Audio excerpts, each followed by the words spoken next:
요한계시록 21장 14절에서 16절입니다. 다 같이 합독하십시다. 시작.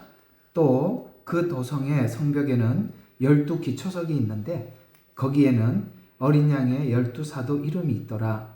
나와 말하는 이는 그 도성과 그 문들과 그 성벽을 측량하려고 금 갈대를 가졌더라.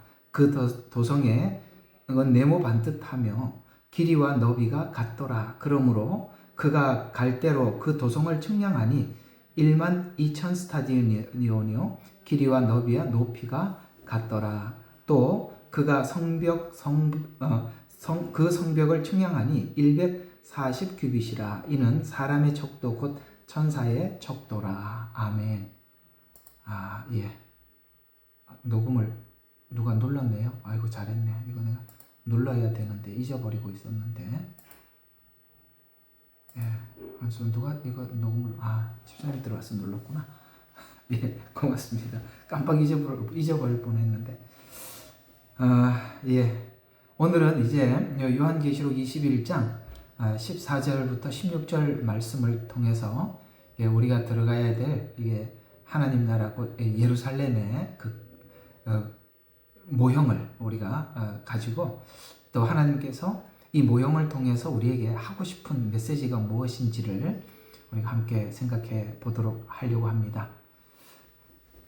여기 우리가 눈여겨봐야 될 말씀이 몇 절이냐면은 16절이거든요. 우리 16절 한번 다 성경을 보시죠.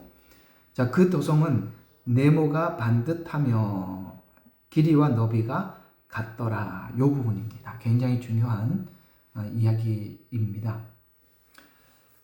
여기 보면 이제 13절, 그러니까 12절에 보면은 12천사의 이름들이 기록되었는데 이것은 이스라엘 자손 12지파의 이름이더라 라고 이렇게 말씀을 하고 있죠.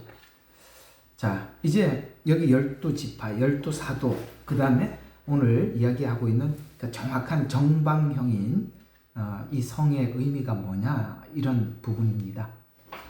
자, 우리는 성경이 계속 처음부터 이런 이야기를 계속 반복해서 하고 있는데 실제는 구약 성경 안에서 이 이야기를 왜 하고 있는지는 잘 몰랐어요. 그러나 이제 신약에 넘어와서 보니까 이 말을 이런 뜻에서 계속 했구나라는 걸 알 수 있는 것 중에 하나가 뭐냐면 예를 들어서 에덴 동산에서 추방되고 난 이후에 원래 가인이 장자지만 아벨이 차자입니다. 그런데 장자는 버림을 받고 차자인 아벨 이야기로부터 이야기가 시작되는가 하면 에서와 야곱은 분명히 에서가 장자인데 야곱이 복을 받고 에서는 또 이렇게 버림을 받는 이야기. 아브라함 때도 보면 이삭과 이스마엘이 있는데 그 먼저 난 이스마엘은 버림을 받고 이삭이 약속을 잇는 자가 되고, 왕도 그렇죠. 사울이 초대왕인데 초대왕은 버림을 받고 다윗이 세워지고, 이상하게 뭔가 앞에 것은 버려짐을 받게 되고 뒤에 것은 세움을 받게 되는 이런 이야기가 계속 반복되고 있다는 것은 여기에 뭔가 하나님의 큰 의미가 있고 뜻이 있다는 것을 우리가 알게 되겠죠. 하나님이 이유 없는 이야기를 하시지는 않으시니까 그게 우리에게 어떤 의미를 전달하기 위해서 이렇게 계속 첫째는 패하고 둘째가 세워지는가 라는 것을 오늘 히브리서 10장에서 우리에게 이렇게 힌트를 주시거든요.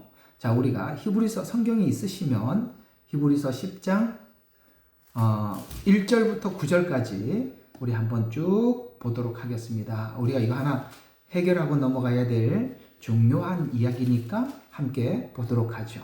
자, 히브리서 10장 1절부터 보면 율법에는 다가올 선한 것들의 그림자는 있으나 그것들의 형상 자체는 없으므로 그것이 해마다 반복 계속해서 바치는 희생 제물들로는 그곳으로 나오는 자들을 결코 온전케 할 수 없느니라. 이게 무슨 말입니까? 율법으로는 율법은 그림자지 형상은 아니더라, 이런 이야기가 되는 거거든요. 그러면 이렇게 되는 거죠.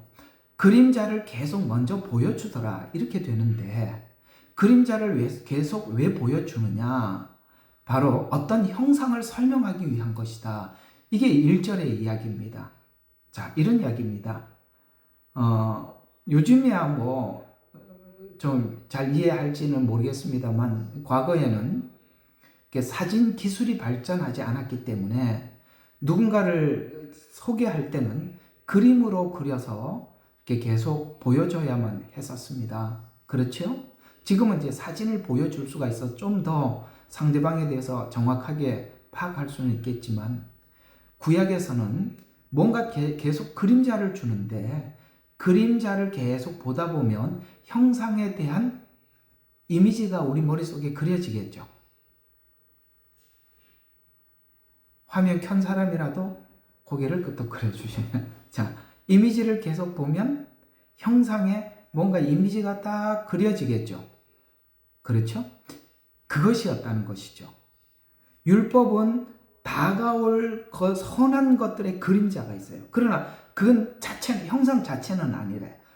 본론은 아니라는 것이죠. 그러면서 자, 2절 보면 그 그림자에 대해서 이렇게 설명합니다. 그랬더라면 그들이 제물 드리는 일을 그치지 아니하였겠느냐?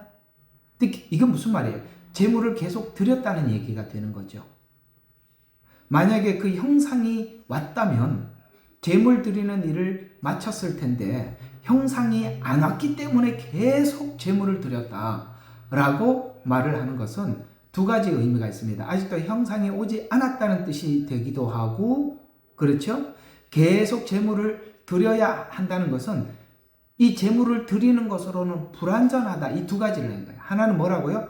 실체가 안 왔다.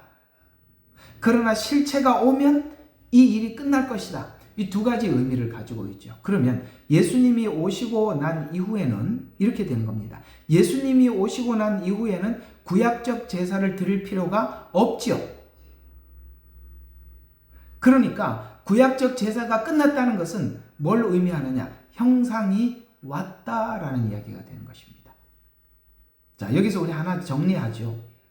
지금 많은 우리가 이스라엘과 연합되었다라는 것을 많은 사람들이 지금 알고 있습니다.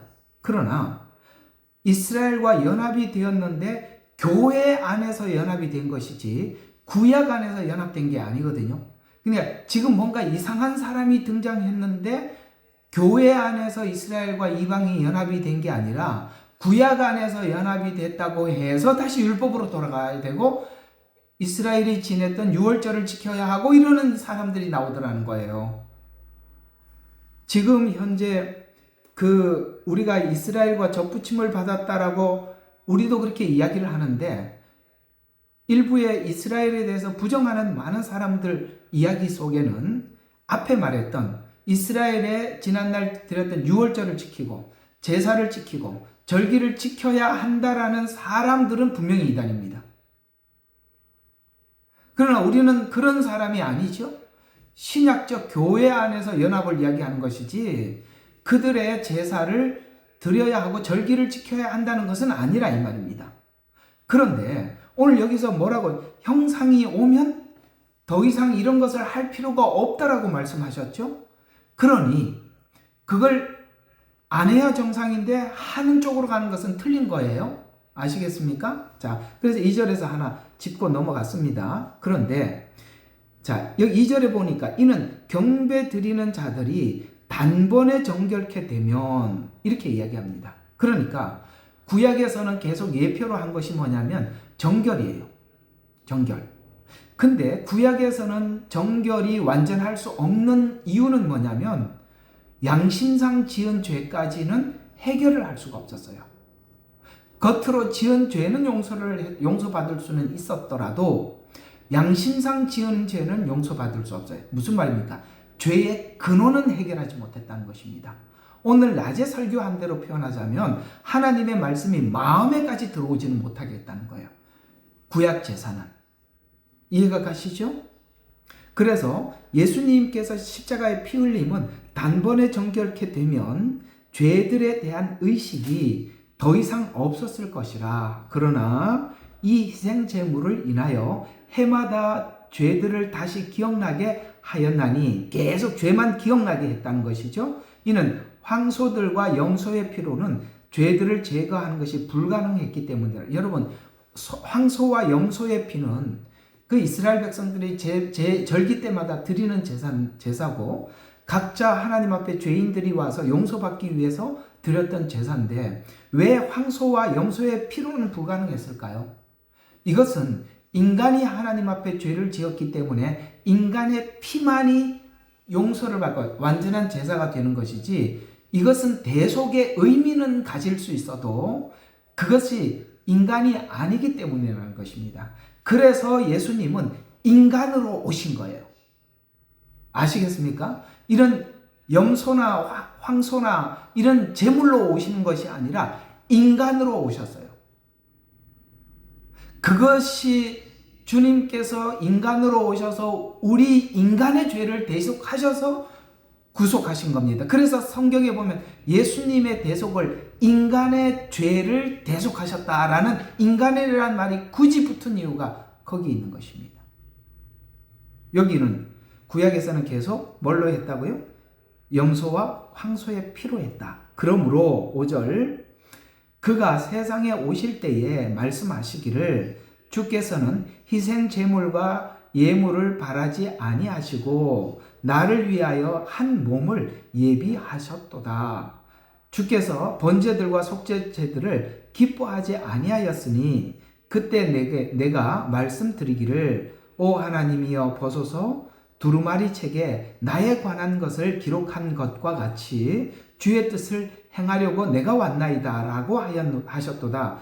위에 말씀하신 희생제물과 예물과 번제들과 속죄제를 바라지 아니하시고 기뻐하지 아니하신다고 하셨으니 이것들은 율법을 따라 드려진 것이라. 그때에 말씀하시기를 오 하나님이여 보소서, 주의 뜻을 행하려고 내가 왔나이다 하셨으니. 자, 오늘 아까 계속 첫째 거는 폐하고 둘째 걸 세웠다라는 말이 여기 딱 등장을 하는데, 이게 뭔 뜻인지 여기서 9절에서 딱 밝혀주고 있어요.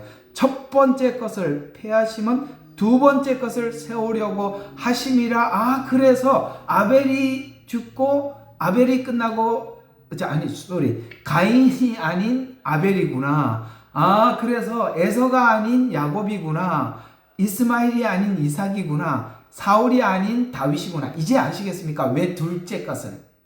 이 둘째 것은 로마서에서 그러니까 첫째 아담과 둘째 아담으로 또 그렇게 설명을 하더라는 거예요. 첫째 아담은 온 인류에게 죄를 심어줬다면 둘째 아담인 예수님은 뭐라고요? 온 인류에게 의를 심어주었다. 이런 이야기가 되는 것입니다. 이제 왜 성경이 첫째, 둘째에서 첫 것이 폐하고 둘째 것이 세워졌는지를 이제 이해가 가시죠? 예, 그것입니다. 그러면 우리가 이스라엘 전 역사 속에서 한번 봅시다. 이스라엘 전 역사 속에서 보면 이스라엘에게 첫째 것은 뭐냐? 애굽에서 나온 것이죠. 그럼 둘째 것은 뭐냐? 바벨론 포로 이후에 돌아온 것입니다. 자, 한번 우리가 이스라엘 전 역사를 한번 쭉 봅시다. 이스라엘 백성들이 애굽에서 나오고 난 이후에 광야 길을 걸으면서 하나님께 계속 반역을 했습니다. 그런데 자, 잘 들어봐요. 그런데 광야에서 이스라엘 백성들이 하나님께 단 한 번이라도 진정한 회개를 한 적이 있다 없다? 출애굽기를 연상을 해보세요. 하나님 앞에 진정한 회개를 하고 돌아온 적이 없습니다. 그러면 구약 성경 속에 보면 이스라엘 백성들이 하나님께 돌아와서 하나님 앞에 회복의 절정기를 보낸 적이 한 번 있어요. 그게 느헤미야입니다. 그게 언제죠? 포로 생활을 하고 난 이후에 돌아와서 온전한 회복과 부흥이 일어났습니다. 첫째 것은 패한다는 말은 애굽에서 나온 이것으로는 그들이 그걸 할 수가 없었어요. 그러나 그들이 바벨론 포로 생활, 이 둘째 것이에요. 바벨론에 잡혀 있다가 다시 그 포로로 잡혀갔다가 다시 나옵니다. 물론 애굽도 포로요, 바벨론도 동일한 포로지만 애굽에서 나와서 부흥기는 없었어요. 그러나 진정한 부흥은 바벨론에서 포로에서 돌아오고 난 이후에 에스라, 그 다음에 느헤미야, 이 시기에 온전한 회복이 있었다는 것입니다. 왜 첫째 것이 패해져야 되는가? 이 첫째 것이 패해져야 한다는 말의 뜻은 이런 의미를 담고 있는데요. 율법이 패해지고 은혜가 세워지는 이런 의미가 있고, 첫째 것은 율법이죠. 그 다음에 은혜가 세워지는, 또 에서와 야곱에서 에서가 패해지고 야곱이 하나님 앞에 세워지는, 이런 첫째 것과 둘째 것이라는 말의 의미는 이런 의미를 계속 담고 있더라. 히브리서가 그 내용을 진지하게 우리에게 설명해 가고 있다는 것입니다. 이것은 우리 신앙생활의 화면 공유. 오케이. 야, 고맙습니다. 어쩐지 뭔가 이렇게 듣는 게 뭔가 1%가 부족해 보이는데 이거 화면 공유를 안 했더니 그랬구만요. 고맙습니다. 자, 매일 해도 이게 안 되네요. 자, 그런 것처럼 여기 보면 이런 게 오늘 금방 읽었던 이 내용에 보면 이스라엘의 12지파가 있어요. 지금 여기 하나님께서 예루살렘 성을 소개하면서 뭐가 보이냐면 기둥, 그러니까 기둥으로는 12지파가 있고 문, 그렇죠?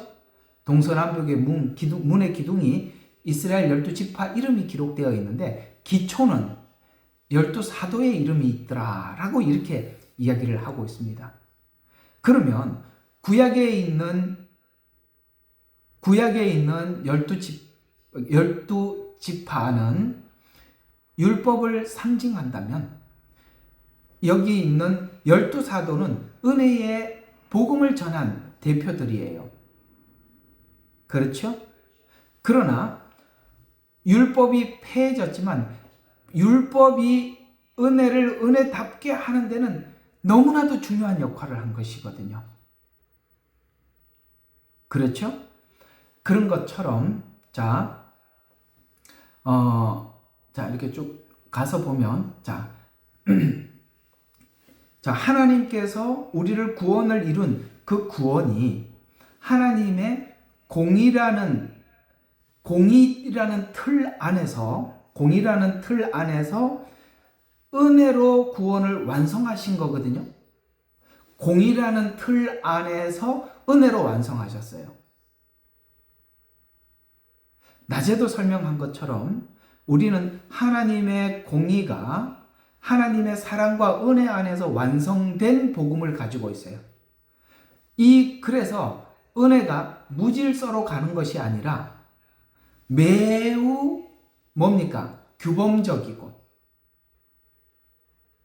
그 다음에 온전한 하나의 공의라는 틀을 갖게 되더라라는 것입니다.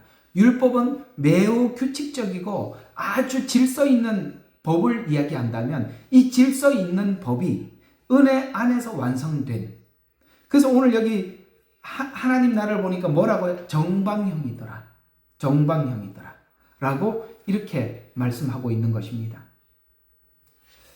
이것이 바로 하나님께서 십자가는 이렇게 의로 완성한 구원인데, 자, 갈라디아서 3장 14절과 18절에는 이 의의 완성을 이렇게 설명을 하죠. 한번 보시죠.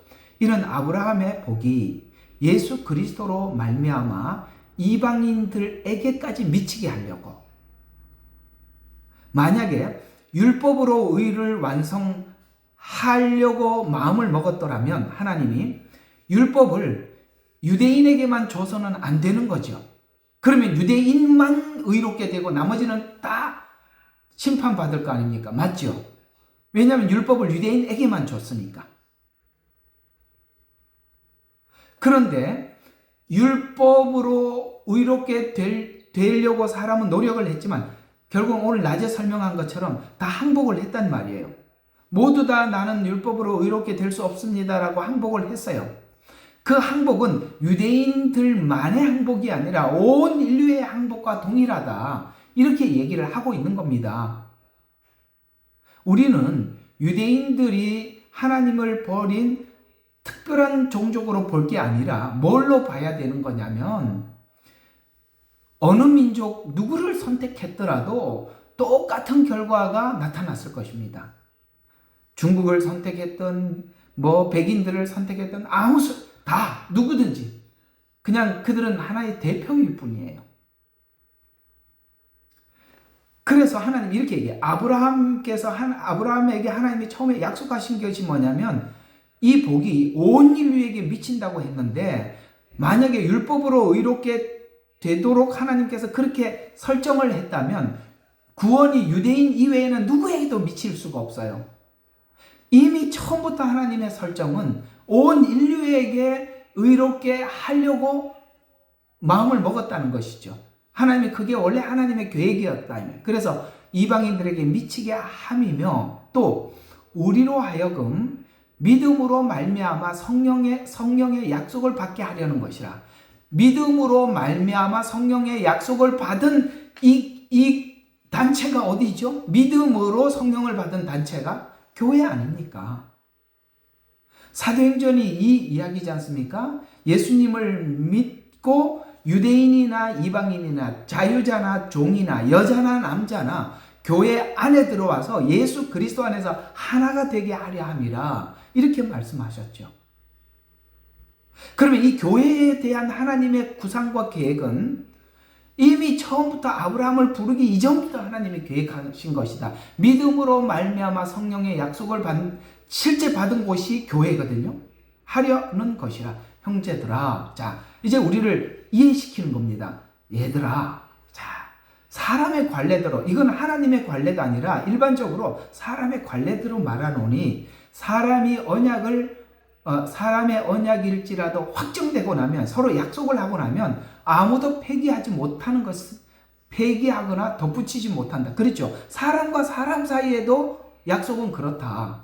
이제 그 약속들은 아브라함과 그의 씨에 관한 것인데, 자 오늘 여기 하나 중요한 이야기 하나 좀 정리할 게 있어요. 사람들이 정말 중요하게 다 듣고 난 뒤에 해드릴게요. 자, 약속 아브라함과 그 씨에 관한 하신 것인데, 자 봐요. 여러분과 저는 아브라함의 씨가 맞다 아니다? 맞죠? 여러분과 저는 영적 이스라엘이다 아니다? 맞죠?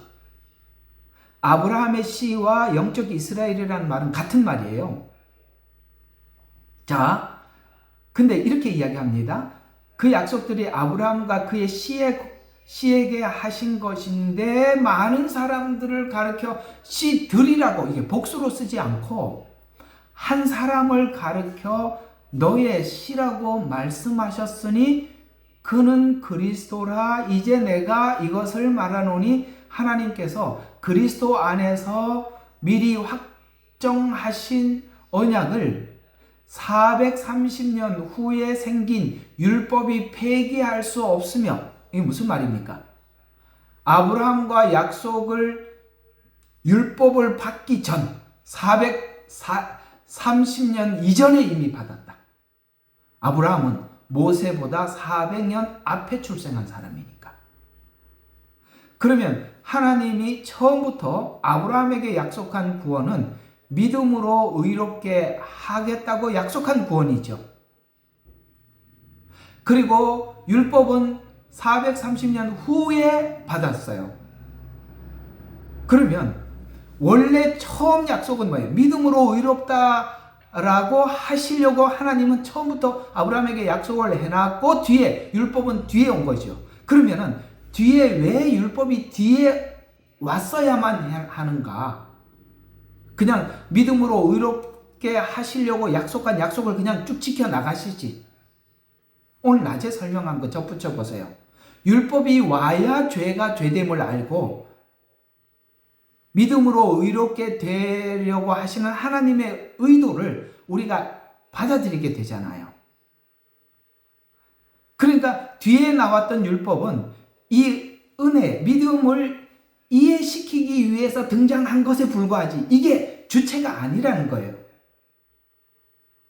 그 얘기예요. 지금 이 갈라디아서 3장 14절과 18절이 우리에게 설명해주고 싶은 게 그거예요. 그래서 436년 후에 생긴 율법이 폐기할 수 없다. 왜? 처음부터 약속은 믿음으로 했으니까. 사람의 관례대로도 믿음으로 의롭다라고 말씀해놓고 나중에 율법을 주고 네가 지키면 의롭게 되고 지키지 않으면 의롭지 않다. 이게 이렇게 될 수가 없다는 거예요. 처음 약속이 믿음으로 의롭게 되기로 약속을 해놓고 뒤에 온 거라 이 말이에요.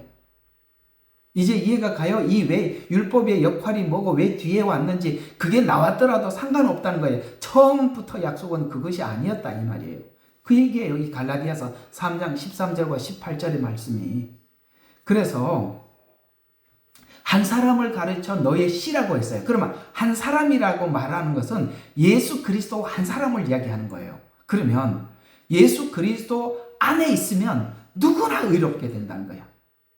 씨들이라고 하면 복수예요. 여러 사람이에요. 누구나. 종교다원주의도 여기서 들통이 나는 거예요. 씨들이 아니라 아브라함 한 사람, 예수 안에서. 그래서 항상 하나님은 사랑하는 이 안에서 구원을 얻게 하려 함이라. 사랑하는 이 안에서 거룩하게 하시려고 사랑하는 이 안에서 전부 다 조건이 예수 그리스도 이외에는 아무것도 없다는 거예요. 그래서 하나님께서 그리스도 안에서 미리 확정하신 언약을 440년 후에 생긴 율법이 폐기할 수 없으며 그 약속을 무효화할 수 없는 것이니라. 만일 그 상속이 율법에 의하여 된 것이라면 더 이상 약속에 의하여 된 것이 아니라, 그렇죠? 율법에 의해서 된 것이라면 이건 뭔가 조건으로 구원을 받을 수 있다면, 우리가 행위로 구원을 받을 수 있다면 뭐라고요? 더 이상 약속에 의해서 된 것은 아니라, 그러나 하나님께서는 그것을 아브라함에게 약속을 통하여 주신 것이라 이렇게 말씀하심으로써 우리 구원이 뒤에 나온 율법, 행위와 조건에 있는 것이 아니라 하나님께서 처음 약속하셨던 믿음으로 이렇게 된다. 이것을 하나님께서 은혜 되게 하기 위해서 하신 것이다. 이것이 오늘 그림으로 본 뭐라고요? 정방형, 공의라는 거예요. 공의. 오늘 낮에 설명했죠. 십자가는 하나님의 사랑과 공의의 결정체라고. 그래서 뒤에 나온 율법은 정말 간단한 거예요. 로마서 3장 20절과 24절, 우리가 늘 이거 달달 외우는 거잖아요. 3장 20절부터 24절 보면, 자, 그러므로 율법의 행위로 그분 앞에 의롭게 될 육체가 없나니 이는 율법을 통해서는 죄를 깨달음이라. 그러나 율법 없이 하나님의 의가, 다른 의가 나타났다는 거예요. 이게 율법으로 계속 왔다가 갑자기 다른 의가 나타난 게 아니라 오늘 갈라디아서를 보면 처음부터 하나님 그렇게 계획을 하고 있었다라는 얘기를 하는 거예요. 그러나 여기는 지금 복음을 설명하는 과정 속에서 설명하는 거고요. 율법 없이 하나님의 의가 나타나서 율법과 선지자들을 통해 증거된 것이니라. 곧 하나님의 의는 예수 그리스도를 믿는 믿음으로 인한 것으로 모든 믿는 자와 믿는 모든 자에게 뭐가 없어요? 차별이 없다. 율법은 차별이 있고 믿음은 차별이 없어요. 이는 모든 사람이 죄를 지었으므로 하나님의 영광에 이르지 못하였다가 그리스도 예수 안에 있는 구속을 통하여 그의 은혜로 값없이 의롭게 되었다. 값없이. 율법은 값을 치르고 해야 되는데 은혜는 값없이 된 거예요. 이게 하나님이 구원하는 공의라는 거예요. 우리 이제 배웠던 거 한번 연상을 해봅시다. 자, 우리 지금 화요일날 성막을 하고 있어요. 사실 이런 자료들을 여러분들이 미리 말을 해주었기 때문에 너무 설명하기가 참 좋은 거예요. 여러분들에게 물어보겠습니다. 이제 시험을 치는 시간이거든요. 성막에 정사각형이 2개가 있다고 그랬어요. 어디라 그랬죠? 다 알고 있어요. 그걸 또 뭘 묻습니까? 이렇게 하셔야 참 저는 감사한 일이에요. 그럼 어디더라? 이렇게 하면 정말 곤란하고. 어디죠? 번제단, 그 다음에 지성소 두 군데라 그랬습니다. 놀랍게도 이 성막을 그림을 그려보면 이거는 성막 전체는 정사각형이 아니라 직사각형이야. 이렇게 길죠. 근데 그걸 반을 딱 나누어서 X자로 이렇게 X자로 딱 그림을 그리면 이 밑에 있는 X자의 중앙에 뭐라 그랬죠? 번제단. 위에 있는 중앙에 여기가 정확하게 어디라고 그러죠? 속죄소. 둘 다 정방형입니다. 이건 전부 다 뭘 의미하느냐? 하나님의 공의. 하나님 나라는 하나님의 공의를 내 마음에 두어서 하나님의 공의를, 하나님의 그 공의로운 말씀을 내 마음에 두어서 자발적으로 순종하는 자가 들어가는 나라입니다. 그래서 지상의 중심에는 십자가예요. 십자가는 은혜를 표현하기도 하고 공의를 표현하기도 합니다. 그리고 이 지성소가 하나님 나라의 천상의 중심이 하나님 보좌예요. 그게 속죄소예요. 이게 지성소를 의미하는 것입니다. 둘 다 공의예요. 하나님의 나라에 공의가 없다고요? 구원도 공의롭게 하셨고 심판도 공의로 하실 것입니다. 그래서 오늘 여기 성막을 하고 나니까 오늘 여기 정방형이라는 말이 바로 나오는 거예요. 이렇게 요한계시록은 이렇게 모든 것에, 모든 성경에 완전히 절정체예요. 특히 구약에 있는 모세오경에 대한 이해가 없으면 이런 그림을 왜 이런 정방형이라는 것, 이런 말들이 왜 나오는가 알 수가 없어요. 참 이렇게 우리가 중간중간에 성막도 하고 그 다음에 이런 거 저런 걸 이렇게 많이 축적을 해놓으니까 참 이게 이해하고 설명하기가 너무 좋아요. 그래서 이런 이야기가 되는 겁니다. 신약이라는 기둥만으로는 불가능합니다. 구약이라는 기둥을 알아야 은혜가 은혜로서 완성이 되는 것입니다. 그래서 구원받은 두 기둥 뭐죠? 12사도, 12지파. 그래서 율법은 율법대로 중요한 역할을 하는 것이고 그 사도들이 전한 이 은혜의 복음은 그 율법이라는 바탕 위에서 날개를 단 겁니다.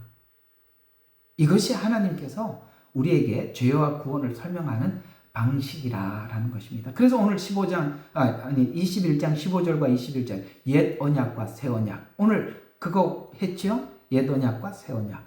그 다음에 율법과 은혜, 신약과 구약, 이 두 가지가 보이는데 사랑과 공의, 그래서 정방형이다. 정방형의 뜻을 아시겠죠?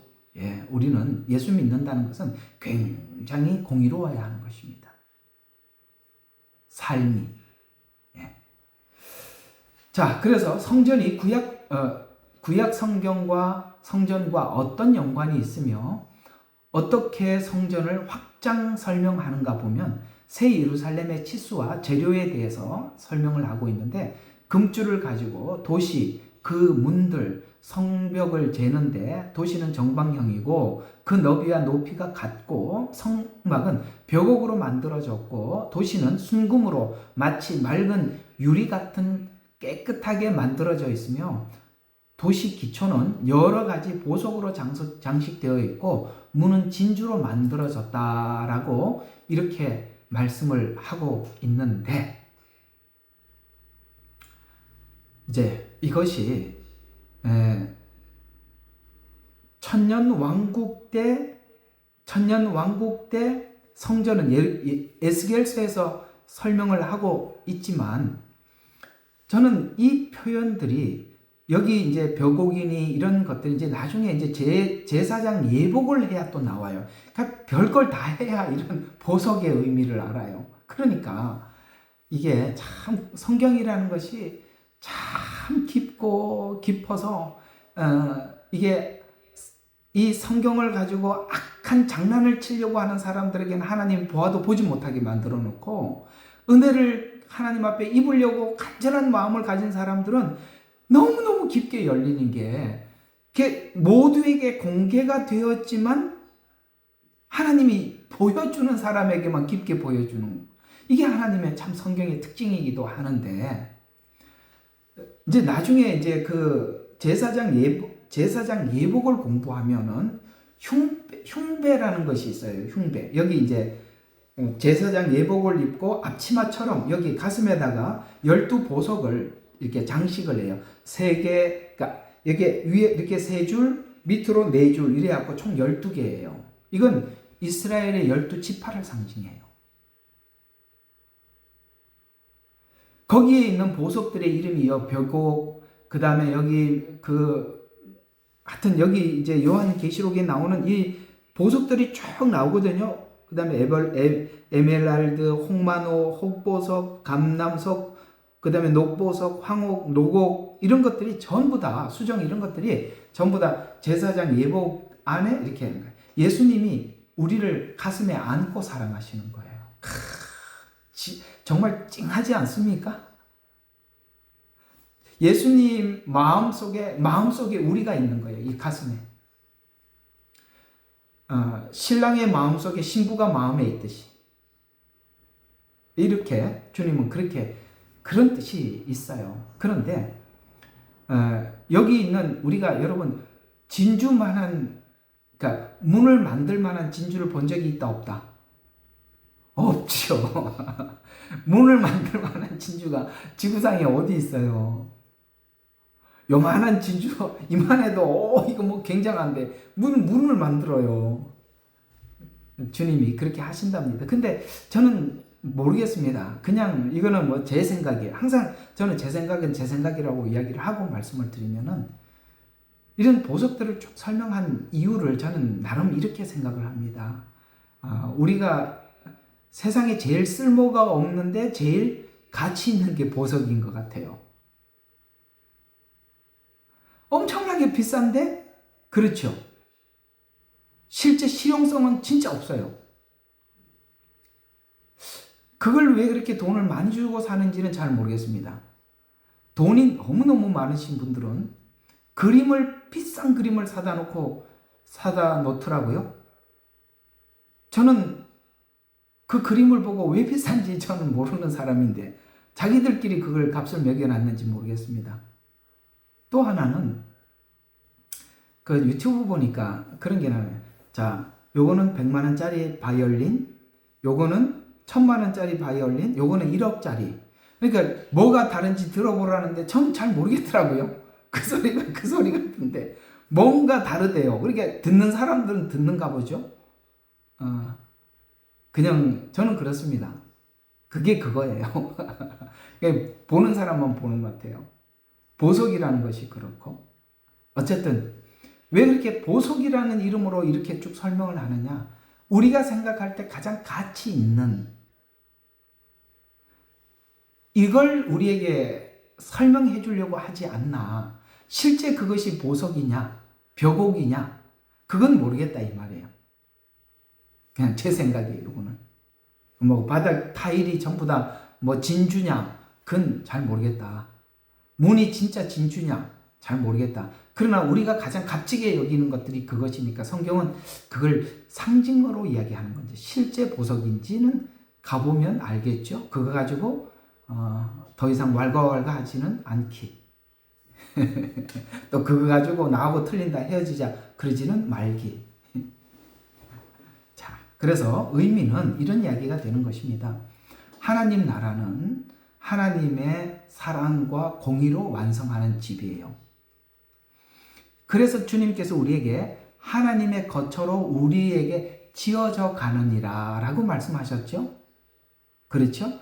우리가 하나님의 말씀으로 우리 안에 하나님의 말씀으로 지어져 가고 있다는 것은 우리 안에 뭐가 계속 이렇게 만들어져 가고 완성되고 있는 것이냐? 하나님의 사랑과 공의가 완성된 삶을 살아서 그것이 실제 삶에서도 공의롭게 뭔가를 할 때도 사랑이 가미되어 있고 사랑을 표현할 때도 공의가 가미되어 있는, 정말 그런 사람 멋있지 않아요? 그걸 하나님이 그런 삶을 살으라는 거예요. 하나님이 내 안에 들어와 계신다. 내 안에 하나님 나라가 완성되어 가고 있다라는 뜻은 사랑과 공의가 내 안에서 완성된 삶을 살아가는 것이다 라는 의미를 말씀하고 있는 것입니다. 그런 뜻에서 하나님 나라가 정방형이라 라고 우리에게 마지막에 설명해 주고 있는 것입니다. 또 하나, 여기 이제 지금 천년 왕국에 보이는 하나님의 성전을 하나님께서 우리에게 지금 요한계시록에 설명을 하고 있는데, 이 요한계시록에 등장하고 있는 이 하나님 나라는 어디서부터 출발한 것이냐면 성경에는 성막으로부터 이 설명을 하기 시작했어요. 자, 그 다음에 성막이 나중에 뭘로 바뀌죠? 솔로몬 성전으로 바뀌죠. 그 다음에 나중에 에스겔에게 하나님께서 성전을 보여주었죠. 그리고 여기에 요한계시록 21장에 다시 계시록의 성전을 보여주고 있어요. 자, 그러면 요 그림이 모두가 공통적으로 출발 자체는 어디냐? 에덴입니다. 아시겠어요? 자, 에덴이 의미하는 게 뭐죠?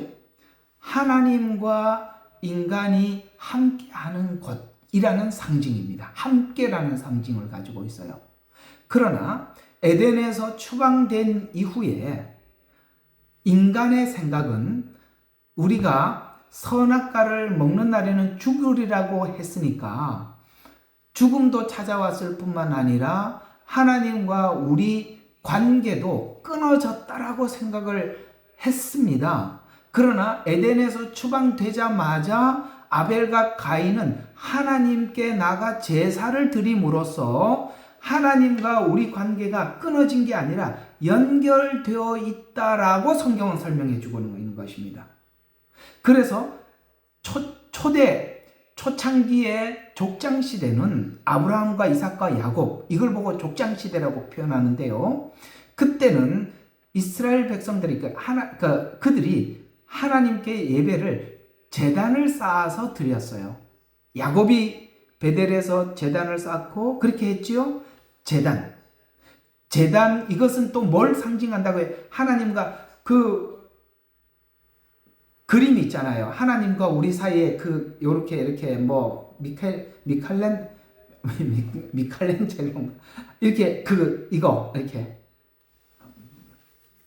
이거 뭐 진짜 이거 참 하여튼 예, 저는 뭐 이런 게 참 못 외우는 게 제 약점인 것 같아요. 뭐 이해를 해주십시오. 그래서 어쨌든 그 제단에서 조금 더 발전한 게 뭐냐면 성막이에요. 우리가 지금 출애굽기에서 배운 성막인데, 자, 제단과 성막의 공통점이 있어요. 뭐냐면 이동형이라는 거예요. 이동형. 그렇죠? 성막은 메고 또 가서 불기둥과 구름기둥이 머물면 거기다 치고 또 가면 떠나고 또 머물면 치고 이렇게 했던 것이 고정형으로 바뀌는 게 어디냐? 솔로몬 성전이에요. 이해가 가죠? 조금 더 분명해지고 좀 더 구체화된 겁니다. 그러다가 이 성전이 점점, 그러니까 이게 지금 하나님이 우리를 설명해 주는 방식이라는 거예요. 갑자기 하나님 나라 예루살렘 성전이 하늘에서부터 내려왔더라 이렇게 하기 뭐 느닷없이 없던 게 나온 거잖아요. 우리 입장에서 이게 뭐지? 이렇게 되잖아요. 하나님은 처음부터 제단을 통해서 성막을 통해서 그 다음에 솔로몬 성전을 통해서 우리에게 점점 분명하게 확대해서 설명해 줌으로써 나중에 이 성전이 하늘에서 내려왔다라고 할 때 우리는 이미 어디서부터 제단으로부터 출발했던 이 성전이 무슨 뜻인지를 알고 그 성전을 받아들일 수 있도록 하나님께서는 지금까지 설명을 해왔다. 예수님께서 초림하실 때에도 이 제사를 통해서 이렇게 피 흘려서 죄 용서함을 받는다고 계속 제사를 드리게 해놓고 예수님이 오셔서 십자가에 피 흘린 것을 보면서 이것이 무엇인지 알도록 이미 구약은 다 설명을 해오고 있었다. 이 말이에요.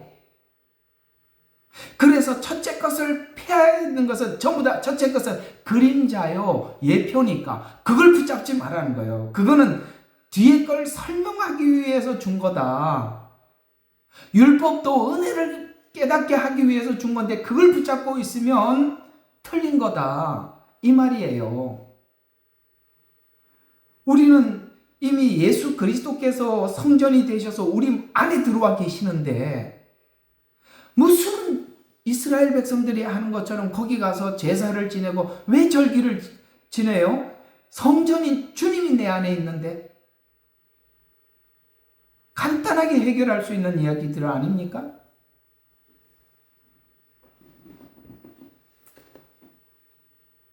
자, 그래서 이제 고정형으로 바뀌게 되고, 그 다음에 예루살렘 성전이 있게 되고, 그럼으로써 그게 이제 성전이 의미하는 것은 임재라 그랬죠. 가장 중요한 것은 임재예요. 그런데 그렇게 점으로 임재를 하다가 이제는 주님께서 우리하고 함께 살 집을 가지고 내려와서 임재가 아니라 그 임재가 온 세계에 모든 천년왕국 때는 여호와를 아는 지식이 온 세상에 충만하리라. 물이 바다 덮음같이. 이거는 천년왕국 때를 이야기하는 거예요. 예? 교회 시대를 이야기하는 게 아니라 일어나라 빛을 발하라 이는 내 영광이 임하였다라는 그 영광은 천년왕국을 설명하다가 일어나라 빛을 발하라 이 말이 나왔다고요. 예? 여호와를 아는 지식이 온 세상에 충만하리라. 교회 시대 때 이렇게 해버리면은 여러분 교회 시대가 됐지만 여호와를 아는 지식이 온 땅에 충만합니까? 이렇게 우리가 문맥을 다 무시한 거라 이 말이에요. 자, 그래서 이 계시록에 있는 성전은 신랑 되신 예수님께서 신부인 성도와 살기 위해서 준비한 집이 어떤 집을 준비했는지를 설명해 주는데 우리도 사랑과 공의가 준비되어 있고 주님도 그것을 준비해서 내려오시는 거예요. 우리가 뭘 준비하느냐? 하나님의 말씀에 내 자발적으로 진심으로 반응하고 순종할 준비되어 있는 이게 공의예요. 공의로 하나님의 말씀에 순종하는, 그러니까 공의로운 하나님의 말씀에 내 마음의 자발적인 은혜가 자발적으로 반응할 준비됨. 이것이 바로 주님을 맞이할 준비가 되는 것입니다. 천국은 하나님의 공의로운 말씀을 사랑하는 실천하는 자들이 함께 누릴 영광의 장소인 것입니다. 실천하는 자들이. 그래서 새 언약을 마음에 새긴 자들과 함께 누리는 나라예요. 오늘 낮에 설명한 것처럼. 그래서 하나님 나라의 법은 공의의 법이고 공의는 사랑으로 실천되고 완성되기 때문입니다. 교회 생활에도 은혜는 공의 안에서 은혜가 되어야 하는 것입니다. 그래서 우리가 교회에서 참 조심해야 될 말 중에 하나가 뭐냐면 그렇게 은혜가 그렇게 없냐? 그게 무슨 은혜로운 사람이 그럴 수 있냐? 그 은혜는 공의 안에서 실천된다. 아시겠습니까? 예. 은혜는 무조건 용서하고 무조건 모른 척 해주고 이런 게 아니에요. 참 은혜를 많이 오용을 하고 있는 거예요. 은혜는 공의 안에서 은혜가 되어야 되는 것입니다. 또 여기까지만 좀 하겠습니다. 자, 에스겔 성전과 오늘 여기 계시록이 보는 성전의 차이가 있어요. 어떤 차이점이 있는가 보면 에스겔 성전이 이렇게 쭉 45장부터 이렇게 쭉 나오거든요. 거의 50장까지 5장을 할애해서 하나님의 그 에스겔 성전을 보여주는데요. 그 성전을 대략 보면은 어떤 구조로 되어 있냐면은 통치 구조로 되어 있어요. 통치 구조. 이건 뭘 의미하느냐? 에스겔 성전은 천년 왕국의 성전을 이야기하는 것입니다. 천년 왕국 동안 주님이 통치하시리로다라고 말씀하셨거든요. 그 구조 자체가 통치예요. 그래서 예루살렘에 지어질 성전을 소개하며 천년 왕국에 있을 성전을 예언하는데 구조와 배열은 예수님께서 통치하는 방법, 즉 법을 정하고 통치자들이 정한 법에 따라서 통치 구조로 성전을 설명하고 있다면 여기 이제 계시록의 성전은 거주지로 설명을 하고 있다는 것입니다. 그래서 영원한 거주지로 성도된 자들이 모두 들어가서 하나님과 함께 살 성전을 소개하고 있는데, 정방형으로 공의로운 나라에 하나님의 완전함과 정의를 상징하며 진주와 투명한 보석으로 소개하는 것은 그것이 그 하나님 나라가 거짓 없는 순수함, 그걸 의미하는데, 둘을 비교해서 정리해보면 통치 개념으로 설명한 에스겔 성전과 신랑 신부와 삶을 설명한 천국 성전에는 뭐가 없냐면은, 천국 성전에는 성전이 필요 없대요. 성전. 이게 이제 뭘 의미하느냐면은, 천년 왕국에는 성전이 있어요. 통치를 해야 되니까. 그러나 천국에는 사라져버려요. 성전이. 이게 달라요. 그럼 성전이 사라졌다는 것은 통치가 아니라 함께라는 이야기가 되는 것입니다. 또 천국은 통치 개념이 아니라 신랑 신부의 삶을 의미하기 때문에 이게 사라진 것이고요. 또 천년 왕국 성전은 통치를 위한 임시 성전이라면, 천국 성전은 영원한 나라, 이걸 얘기하는 거예요. 영원한 나라인 천국 성전은 영원한 임재를 상징하는 것입니다. 또 천년 왕국 성전은 이스라엘의 언약 성취, 계속 이스라엘과 약속을 했으니까 언약 성취를 위한 성전이라면, 천국 성전은 역사 속에서, 하나님의 긴 역사 속에서 완전히 완성된 성전, 완성을 의미하는 것입니다. 또 요한계시록의 천국 성전은 보석으로 비유하는 것은 영원을 상징성으로 말씀하고 있고, 이 보석들은 제사장의 예복에 흉배에 붙인 12지파를 상징하고, 제사장이 흉배에 12보석을 붙인 것은 12지파를 마음에 두었기 때문입니다. 천국은 신랑과 신부가 서로 사랑하는 관계 속에서 함께하는 곳입니다. 그래서 오늘 이 내용을 하나님께서 제일 마지막에다 21장 하면 22장이면 끝이잖아요. 이제 설명이, 이제 모든 성경의 설명이 끝나는 거거든요. 근데 왜 이걸 가장 뒤에다가 이렇게 설명을 하고 있냐면은, 지금 이제 7년 환란기를 보내야 될 성도들에게 하는 메시지가 뭐냐면, 네가 도착할 장소는 여기다라는 거예요.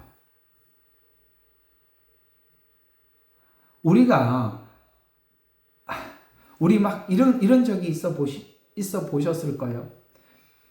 정말 비바람치고 막 눈보라가 몰아치는데, 지금 요즘 젊은 애들은 차만 타고 다녀서 이게 무슨 말인지 모를 수도 있지만, 너무너무 추워가지고 막 이가 다다닥 떨릴 정도로 하는데, 내가 지금 들어가면 사우나보다 더 따뜻한 집이 기다리고 있다면은 그 이 꾹 참고 이 악물고 거기 지나갈 수 있지 않겠어요?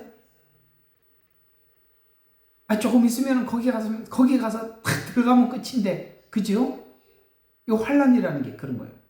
하나님이 여기 21장의 최종 목적지를 딱 보여주고, 네가 올 곳은 여기야. 타협하지 마라. 넘어지지 마라. 그렇게 하면서 하나님의 백성들이 최종적으로 도달할 영원하고 완벽한 거주지를 상징하면서, 이는 하나님의 영광과 순결, 그것이 완전하다고 알려주면서, 너도 순결을 지켜라, 환란 때 라고 이야기를 하면서, 이 성전은 성도들이 하나님과 함께 영원히 살게 될 장소로서, 이는 하나님의 구원 계획이 완성될 것을 통해 성도들에게 최후 소망을 전해주려고 하는 것입니다. 계시록 시대를 살아가야 하는 성도들에게 이 설계를 우리에게 보여줌으로써 어려운 환난을 견디고 승리하여 최후 승리자가 될 것을 하나님은 우리에게 격려하고 위로를 주고 소망을 주려고 이 그림을 마지막에 보여준 것입니다. 어떻습니까? 이런 생각이 들지 않으세요? 야, 거기 들어가는데 까짓 거 이 정도야. 이런 생각이 들지 않으세요? 우리가 그 생각이 들어야 하는 것입니다. 우리 삶의 두려움이 뭘까요? 끝을 몰라서 두려운 거예요. 신앙의 두려움도 왜 오는 것입니까? 끝을 모르니까 생기는 겁니다. 우리는 주님께서 우리가 하나님을 알면 알수록 매입디까 자유를 얻읍디까? 여러분, 매이지 않습니다. 자유 안에서 타협하지 않는 믿음을 우리가 하나님 말씀을 들으면 들을수록 생기는 것이에요. 이 길에 들어선 여러분들을 환영하고 우리 함께 가도록 합시다. 기도하겠습니다. 오늘 기도하고 마칠게요. 하나님 아버지, 고맙고 감사합니다. 우리 하나님께서는 우리가 들어가야 될 그 하나님 나라의 그 아름다움을 글로 표현했지만 표현한 글을 읽을 때마다 그 하나님 나라가 얼마나 우리에게 가슴 벅찬지, 또 우리를 손벌려 기다리고 계실 하나님과 우리 신랑 되신 예수님을 생각할 때, 하나님, 우리가 세상에 무엇과 타협할 수 있겠습니까?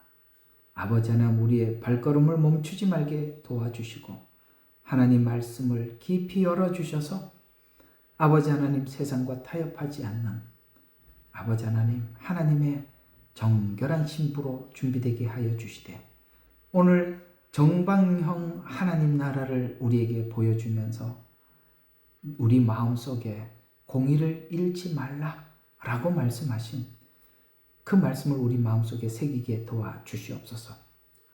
로마서를 기록하면서 처음부터 우리에게 이렇게 부탁을 했습니다. 너희가 하나님의 말씀을 믿어 순종케 하려고 내가 이 글을 썼다라고 말씀하고 있습니다.